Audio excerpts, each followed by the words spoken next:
ये जो हुकूमती वजीर दावा कर रहे हैं कि कहीं को बैकडोर राब्ता हो रहा है, बातचीत हो रही है बानी पीटीआई के साथ और जल्द कोई ब्रेक थ्रू होगा, क्या ये बात दुरुस्त है? जहां तक तो बात है कि कोई पीछे बैकडोर, कोई बैकग्राउंड में कोई बातें हो रही हैं या कोई मुआहदा हो रहा है, तो वो तो मैं कैटेगोरिकली उसको उसकी तरदीद करता हूं। ऐसी कोई बात नहीं।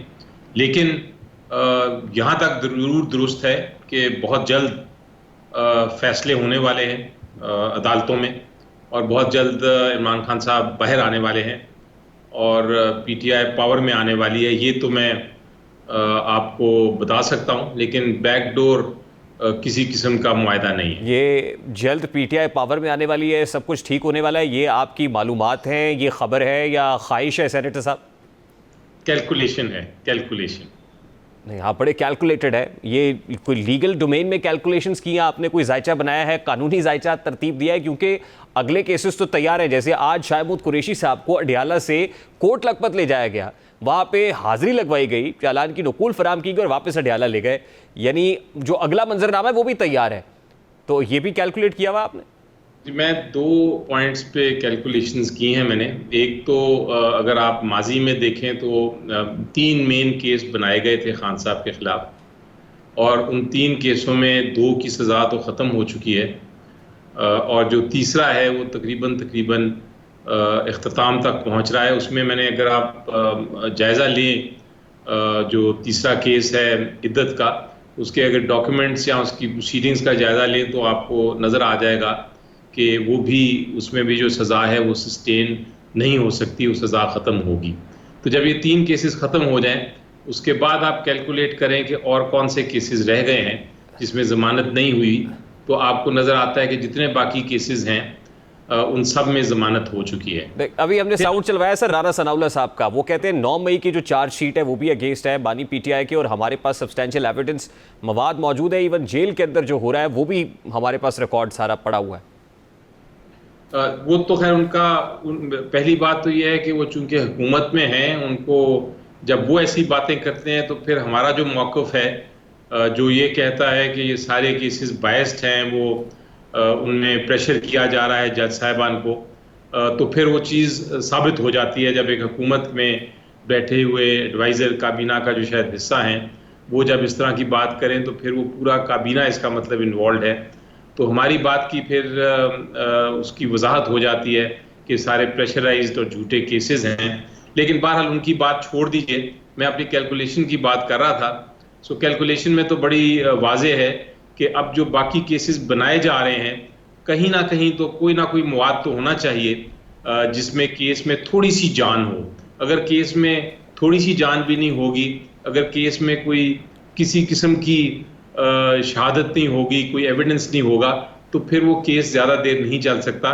तो इसलिए मैं कैलकुलेशंस कर रहा हूँ, और कैलकुलेशन में जो आने वाले अगर केसेस बनाना भी चाहें, जैसा राना सनाउल्लाह साहब कह रहे हैं कि हम बनाएंगे, अगर बनाना भी चाहें तो उसमें मुझे नहीं नज़र आती कि किसी किस्म की रुकावट हो सके उन खान साहब। साहब मेरा बड़ा सादा सा सवाल है, देखिए उसके लिए एक चीज़ हम इस्तेलाह इस्तेमाल करते हैं कबूलियत की, तो उसके लिए बानी पीटीआई को कंसर्न क्वार्टर्स की कबूलियत हासिल होना भी तो ज़रूरी है। क्या वो कबूलियत मिल जाएगी या हासिल हो रही है? देखिए, अब आप थोड़ा सा सियासी सवाल पूछ रहे हैं। पहला मेरी जो कैलकुलेशंस थी और जो सवाल था वो कानूनी था, और आपने कहा था कि आप कानूनी मैदान में बताइए कि क्या पोजीशन है। अब अगर आप सियासत की बात करते हैं तो सियासत की पोजीशन बड़ी वाज़ेह है। सियासत में अल्टीमेटली जीत जो होती है वो अवाम की होती है, और आप देख लीजिए, पाकिस्तान की तारीख ही उठा के देख लें कि एंड में हमेशा जो अवाम का मैंडेट होता है वही सक्सेसफुल होता है, वही कामयाब होता है। तो इसलिए पॉलिटिकल साइड पे भी, सियासी साइड पे भी हम मॉरली भी जीत चुके हैं, लीगली भी जीत चुके हैं, सियासत में भी जीत चुके हैं। अब सिर्फ एंड आ रही है।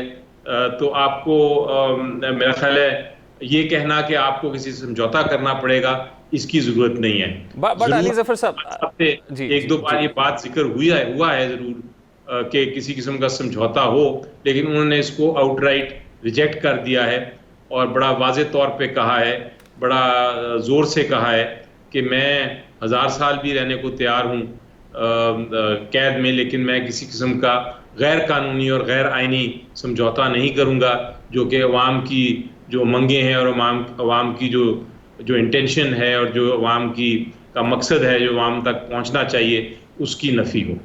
Sir lastly and very quickly, देखिए अगर बानी पीटीआई आप समझते हैं कि बहुत जल्द ब्रेक थ्रू भी हो जाएगा, बाहर भी आ जाएंगे, अवाम की हिमायत हासिल है, मगर दूसरा फरीक तो अपने आप को सक्सेसफुल समझता है। वो इसलिए कि आपकी तरफ से जो कोई मैस मोबिलाइजेशन होती, कोई मोमेंटम बिल्ड होता, कोई जलसे होते, एहतजाज होते, वो नहीं हो पा रहा है। और उसके बाद ही लगता है, ये तासुर मिलता है कि बानी पीटीआई जेल में बैठ कर कहते हैं मैं भूख हड़ताल कर दूंगा। तो वो भी तो नहीं हो रहा। कोई सड़कों पे ना तो लोग हैं, ना कोई एजिटेशन है, ना कोई एहतजाज है, ना ही कंसर्न क्वार्टर्स के ऊपर किसी किस्म का दबाव है।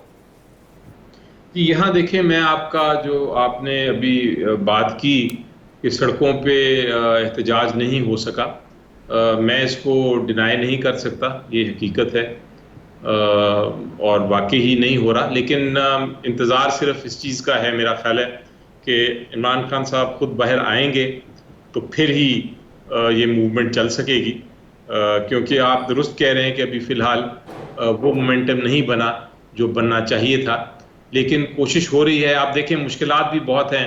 हम जलसा करने की कोशिश करते हैं तो जलसा लास्ट मिनट पे कैंसिल कर दिया जाता है। अब दो ऑप्शंस होती हैं हमारे पास उस वक्त, या तो हम उसको डिफाई करें और कानून को अपने हाथ में लें, जो कि एज ए पॉलिटिकल पार्टी, एक सियासी जमात के तौर पे हम बिल्कुल करने को तैयार नहीं हैं। तो अगर हम तैयार नहीं और हम कानून के अंदर रह के अपने जलसे, जुलूस या मूवमेंट चलाना चाहते हैं, तो उसमें फिर दुश्वारी आती है कि हर बार वो जो एडमिनिस्ट्रेशन है वो हमें इजाज़त नहीं देती, या इजाज़त देती है तो कैंसिल कर देती है, या फिर वो सेक्शन 144 लग जाता है तो आप के लोग जमा नहीं हो सकते, या जो लोग निकलते भी हैं उनको घरों से अरेस्ट कर लिया जाता है। तो ये मुश्किलात हैं, लेकिन इसके बावजूद आप दुरुस्त कह रहे हैं कि अल्टीमेटली अभी तक मूवमेंट नहीं चल सकी। सर बहुत बहुत शुक्रिया अली ज़फ़र साहब आपके। देखिए अब आप ये कह रहे हैं कि ना इमरान खान साहब तो उस वक्त बाहर जब बाहर आएंगे तो कोई मैस मूवमेंट होगी या मोबिलाइजेशन होगी, लेकिन इस मैस मोबिलाइजेशन से, इस प्रेशर से, इस मूवमेंट से इमरान खान का बाहर आना भी तो मशरूम। दो ऑप्शंस होती हैं हमारे पास उस वक्त, या तो हम उसको डिफाई करें और कानून को अपने हाथ में लें, जो कि एज ए पॉलिटिकल पार्टी, एक सियासी जमात के तौर पे हम बिल्कुल करने को तैयार नहीं हैं। तो अगर हम तैयार नहीं और हम कानून के अंदर रह के अपने जलसे, जुलूस या मूवमेंट चलाना चाहते हैं, तो उसमें फिर दुश्वारी आती है कि हर बार वो जो एडमिनिस्ट्रेशन है वो हमें इजाज़त नहीं देती, या इजाज़त देती है तो कैंसिल कर देती है, या फिर वो सेक्शन 144 लग जाता है तो आप के लोग जमा नहीं हो सकते, या जो लोग निकलते भी हैं उनको घरों से अरेस्ट कर लिया जाता है। तो ये मुश्किलात हैं, लेकिन इसके बावजूद आप दुरुस्त कह रहे हैं कि अल्टीमेटली अभी तक मूवमेंट नहीं चल सकी। सर बहुत बहुत शुक्रिया अली ज़फ़र साहब आपके। देखिए अब आप ये कह रहे हैं कि ना इमरान खान साहब तो उस वक्त बाहर जब बाहर आएंगे तो कोई मैस मूवमेंट होगी या मोबिलाइजेशन होगी, लेकिन इस मैस मोबिलाइजेशन से, इस प्रेशर से, इस मूवमेंट से इमरान खान का बाहर आना भी तो मशरूम।